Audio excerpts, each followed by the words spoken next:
नमस्कार, मैं हूं पवन त्यागी। पश्चिम बंगाल की हिंसा रुकने का नाम नहीं ले रही और अब हिंसा के भयावह रूप सामने आ रहे हैं। आपको बताएं, पश्चिम बंगाल में 2 तारीख को जब रिजल्ट आया उसके बाद से भारतीय जनता पार्टी के कार्यकर्ताओं को चुन चुनकर टीएमसी के कार्यकर्ताओं ने मारना पीटना शुरू किया, घरों में आग लगाई, उनके ऊपर बम से हमले किए गए और इतना ही नहीं, महिलाओं के साथ बलात्कार किया गया और बहुत ही शर्मनाक और एक विभत्स घटना सामने आई है। इस मामले में आपको बताएं, एक महिला सुप्रीम कोर्ट पहुंची है और उस महिला ने ये गुहार लगाते हुए सुप्रीम कोर्ट से अपील की है कि वो जाए तो कहां जाए, क्योंकि न्याय व्यवस्था बिल्कुल ध्वस्त है पश्चिम बंगाल में। पुलिस कोई कार्रवाई कर नहीं रही है और हाई कोर्ट मौन होकर बैठा है। जो कोर्ट स्वतः संज्ञान ले लिया करता है बात बात में, वो महिलाओं के इस बलात्कार पर मौन क्यों है, ये एक आश्चर्यजनक प्रश्न बना हुआ है।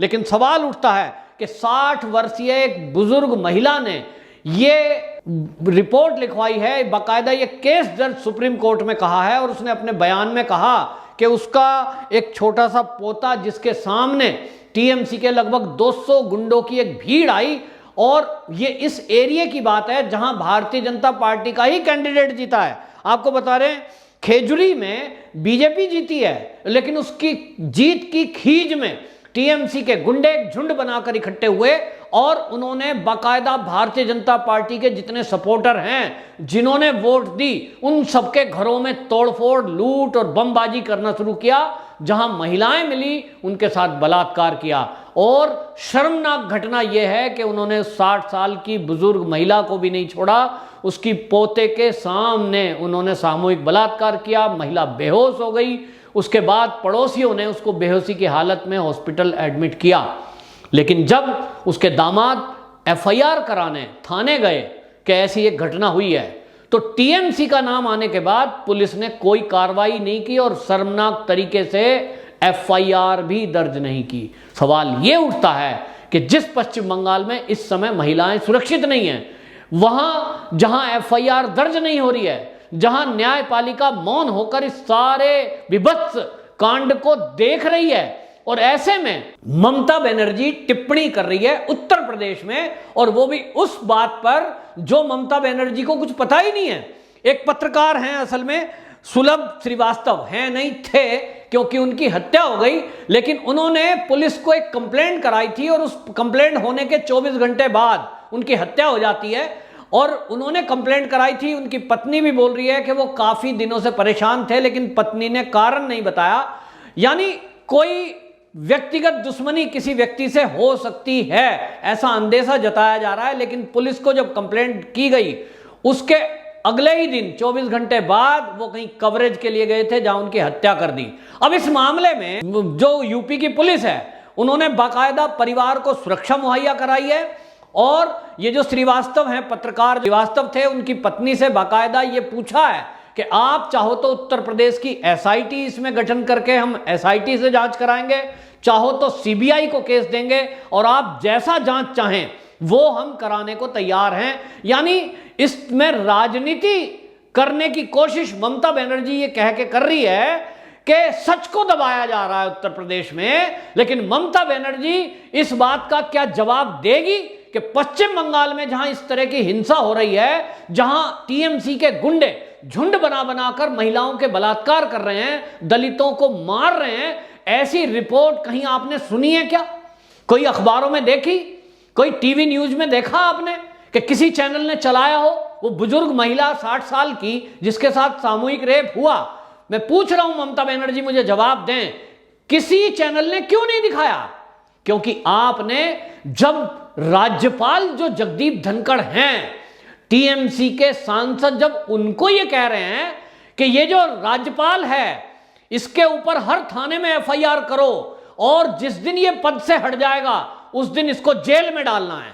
अब आप सोचिए कि टीएमसी का एक सांसद एक लोकतांत्रिक व्यवस्था में राज्यपाल जैसे व्यक्ति को धमकी दे रहा है और अपने कार्यकर्ताओं को यह कह रहा है कि सारे थानों में एफआईआर कराओ और जिस दिन ये राज्यपाल पद से रिटायर होगा उस दिन इनको हम जेल में डाल देंगे। ऐसे में टीएमसी राज्यपाल को धमका सकती है, आम आदमी और वहां पत्रकार कैसे ममता बनर्जी के विरुद्ध कोई खबर चला सकते हैं या छाप सकते हैं। अब ममता बनर्जी जो पश्चिम बंगाल में पत्रकारों का गला दबाए हुए है, जिनके ऊपर गुंडागर्दी और बमबाजी से दहशत फैलाए हुए है, उस ममता बनर्जी को एक व्यक्तिगत मामले में हत्या हुआ पत्रकार, वो लगता है कि सरकार गला दबा रही है, सरकार सच को दबा रही है। ममता बनर्जी, आप जरा अपने पश्चिम बंगाल पे ध्यान रखिए कि आपने मीडिया को किस तरह से कैद किया हुआ है, मीडिया कर्मियों को, पत्रकारों को दहशत में रखा हुआ है। और इतना ही नहीं, जो सोशल मीडिया अकाउंट चलाने वाले आम आदमी हैं, उनके ऊपर भी पहरा बिठा रखा है। आपका LIU डिपार्टमेंट बाकायदा उस पर निगरानी रखे हुए है कि किसी ने अगर फेसबुक, ट्विटर, इंस्टाग्राम पर कोई पोस्ट कर दी और गलती से उसने TMC के बारे में कुछ लिख दिया, तो आपके गुंडे तुरंत उसके घर जाकर बम फोड़ के आ जाते हैं।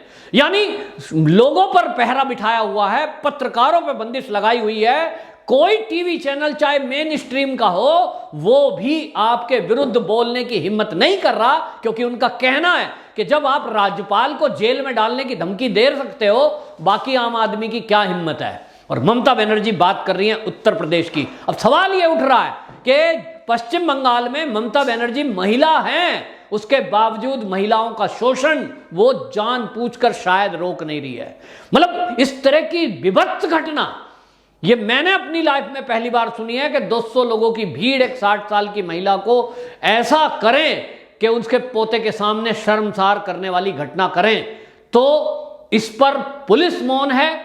समझ में आता है कि पुलिस दबाव में है TMC के, लेकिन न्यायपालिका क्यों मौन है, यह समझ से परे है। स्वतः संज्ञान लेने वाला न्यायपालिका सारा मौन होकर बैठा है। महिला आयोग ने रिपोर्ट लिखा दी, वहां पर मानव अधिकार आयोग ने अपनी कंप्लेंट दर्ज करा दी, SC/ST आयोग का जो दल गया था उन्होंने अपनी रिपोर्ट प्रस्तुत कर दी, लेकिन कोर्ट, न्यायपालिका कान में तेल डाल के बैठा हुआ है, कोई कार्रवाई करने के मूड में नहीं है। तो इसका मतलब यह है कि जिस राज्य में भारतीय जनता पार्टी की सरकार नहीं होगी और वहां कोई भी गुंडागर्दी करे, कोई भी लूटपाट करे, कोई भी हिंसा करे, कोई भी बलात्कार करे, ये न्यायपालिका और बाकी लोग कोई बोलने वाला नहीं है। क्या जो अपराध है वो केवल भाजपा शासित राज्यों में ही अपराध माना जाता है, बाकी में नहीं? सवाल ये उठता है क्यों ममता बनर्जी के कारण भयभीत होकर ये सब लोग मौन हैं। ये प्रश्न उठता है मीडिया पर भी कि जो मीडिया कहते हैं जी चौथा स्तंभ है। काहे का चौथा स्तंभ? मीडिया वो वाले पत्रकार अपने को कहला रहे हैं जो मौन होकर डर कर बैठ गए।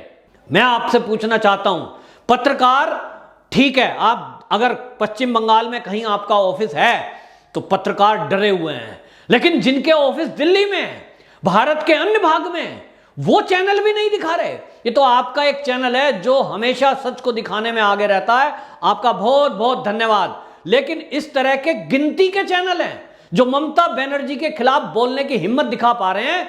और ममता बनर्जी, एक हम सुनते थे कि कभी हिटलर था कि उसके विरोध में यदि कोई आया तो उसको मरवा देता था, उसको जेल में डाल देता था, लेकिन एक आधुनिक हिटलर हमें अब दिखाई दिया है भारत में, जिसका नाम है ममता बनर्जी। ये ममता बनर्जी की हिम्मत आप देखिए कि किस तरह का काम कर रहे हैं कि आपके खिलाफ कोई भी थाने में FIR TMC के गुंडों के खिलाफ कहीं होगी नहीं। पूरा पश्चिम बंगाल के बारे में हल्ला मच रहा है, पूरे देश में एक आवाज उठ रही है, राष्ट्रपति शासन लगाओ, राष्ट्रपति शासन लगाओ, मारे जा रहे हैं लोग। लेकिन ममता बनर्जी है कि केवल और केवल एक लाइन पे चल रही है कि बांग्लादेशी घुसपैठी और रोहिंग्या, बस ये मेरे अपने हैं, बाकी जाएं भाड़ में।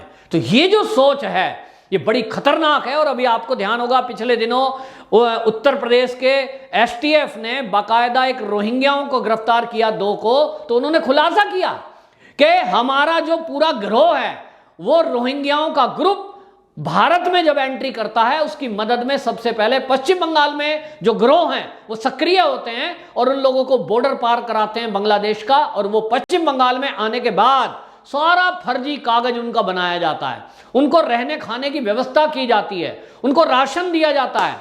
मतलब देश के लोगों के हिस्से का राशन ममता बनर्जी सरकार में रोहिंग्याओं को बांटा जा रहा है। तो आखिरकार मंशा क्या है? ये मंशा समझ में आती है क्योंकि चुनाव जीतने के लिए जिस तरह से इन रोहिंग्याओं का इस्तेमाल हुआ, फर्जी वोटर कार्ड बनाकर, फर्जी वोट कर कर, और जिस तरह से बूथ कैप्चर हुए, स्थानीय लोग बताते हैं कि वहां हालत ये है पश्चिम बंगाल में कि चुनाव के लिए पुलिस लगा दी गई, सेंट्रल फोर्स लगा दी गई, लेकिन वहां गली गली में वो जो रोहिंग्या हैं वो घूम घूम कर बांग्लादेशी घुसपैठी वो लोगों को धमका रहे थे कि मजाल है, तुम जाए तो वोट डालने नहीं जाने देंगे, और लोगों को घरों से निकलने नहीं दिया और डराया धमकाया गया। और जिसने भी उन रोहिंग्याओं का मुकाबला कर कर या उनकी धमकी को दरकिनार करके वोट डालने का काम किया, उनको चिन्हित करके बाद में इतना परेशान किया जा रहा है कि एक तरफ तो लूट मार हिंसा और दूसरी तरफ उनको सोशल रूप में भी, सामाजिक तौर पर भी परेशान किया जा रहा है।